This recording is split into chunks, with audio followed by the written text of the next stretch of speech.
মাসে 44 লক্ষ টাকা ইনকাম করছি। অনুপ্রেরণার আরেক নাম থটস অফ বিল্লাল ভাই। এক ঘন্টা বৃষ্টিতে কলকাতা ডুবলো। নতুন পাড়া গ্রামে থাকি আমি, পাসওয়ার্ড ভাই নাম। ভালো সময় ক্ষণিকের জন্য কতজনকে তো পেলাম পাশে। অনুপ্রেরণার আরেক নাম থটস অফ বিল্লাল ভাই। ভাই কিন্তু কাউকে কপি করতে বলে নাই। বন্ধুরা, আপনারা হয়তো শুনে অবাক হবেন, মাত্র 3 মাসে 44 লক্ষ টাকা ইনকাম করে ফেসবুকের রেকর্ড ভেঙেছিল থটস অফ বিল্লাল। হ্যাঁ, আপনি ঠিকই শুনেছেন, মাত্র 3 মাসে 44 লক্ষ টাকা ইনকাম করে সে ফেসবুকের রেকর্ড ভেঙেছিল। 3 মাসে 44 লক্ষ টাকা ইনকাম করছি, এটা শুনে অনেকে অবাক হয়েছেন। অনেকে কিন্তু গল্পটা এখানেই শেষ না। এটা ছিল ফেসবুকের একটি স্পন্সর প্রজেক্ট, যেখানে টিকটক থেকে অডিয়েন্স আনার জন্য ফেসবুক নিজের হাতে কয়েকজন ক্রিয়েটারকে পুশ করেছিল, আর সেই তালিকার 1 নম্বরে ছিল আমাদের থটস অফ বিল্লাল ভাই। কিন্তু সমস্যা শুরু হলো যখন বিল্লালের ইনকাম দেখে দেশ জুড়ে লোক লোভে পড়ে গেল। বুড়ো থেকে বুড়ি, ছুড়া থেকে ছুড়ি, সবাই ফেসবুকে ঝাঁপ দিল। আর মজার ব্যাপার হলো, থটস অফ বিল্লাল ভাইকে কপি করে থটস অফ বিল্লালের মতো স্টাইল করেই তারা ভিডিও বানা শুরু করলো। উদাহরণ হিসাবে এই কাকিমার ভিডিওটি দেখুন। সমস্ত গাড়ি হঠাৎ থেমে যায়, নিভে যায় জীবনের আলো। বুদ্ধদের এই দুনিয়াতে খুব বেশি স্বপ্ন না দেখাই ভালো। এই বয়সে এসে এমন ডায়লগ এক্সপ্রেশন কি মানায়? আমার মনে হয় যদি কাকিমা নিজের ট্যালেন্ট দিয়ে কুকিং রিলেটেড ভিডিও বানায় তাহলে এর থেকে বেশি জনপ্রিয়তা পাবেন। কারণ একটাই, কাউকে কপি করে বেশি দিন টিকে থাকা যায় না। আজ আপনি থটস অফ বিল্লালকে কপি করে হয়তো ভিউজ পাচ্ছেন, কিন্তু কাল আপনি হারিয়ে যাবেন। সোশ্যাল মিডিয়ায় টিকে থাকতে হলে নিজের পরিচয় ও নিজের ট্যালেন্ট থাকা চাই। এবার আসি মূল বিষয়ে।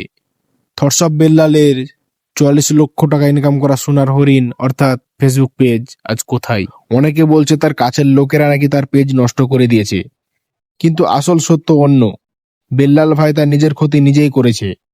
কারণ সে শুধু ইনকামের কথা প্রকাশ করেনি, বরং ফেসবুকের কিছু গোপন অ্যালগোরিদম ফাঁস করে ফেলেছিল। আর তার ফলেই ফেসবুক নিজে থেকেই থটস অফ বিল্লাল ভাইয়ের সোনার হরিণ অর্থাৎ 44 লক্ষ টাকা ইনকাম করা ফেসবুক পেজ বন্ধ করে দিয়েছে।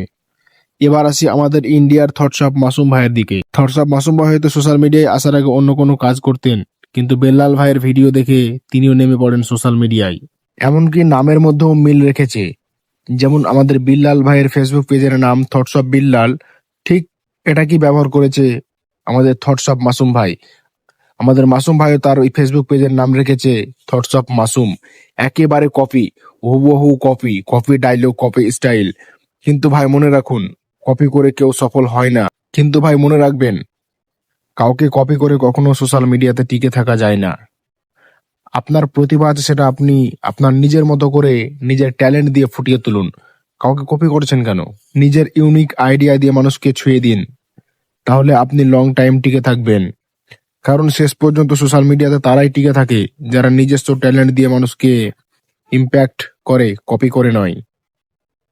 তাই ভাই ও বোনেরা, যদি সোশ্যাল মিডিয়াতে সত্যি সত্যি টিকে থাকতে চান, তাহলে কাউকে কপি করা বাদ দিয়ে নিজের প্রতিভাকে নিয়ে এগিয়ে যান। আশা করি সফলতা পাবেন। আজ এ পর্যন্তই। দেখা হচ্ছে পরবর্তী কোনো ভিডিওতে। ভিডিওটা ভালো লাগলে like, comment, share and subscribe করতে ভুলবেন না। ততক্ষণ পর্যন্ত ভালো থাকবেন। খোদা হাফেজ।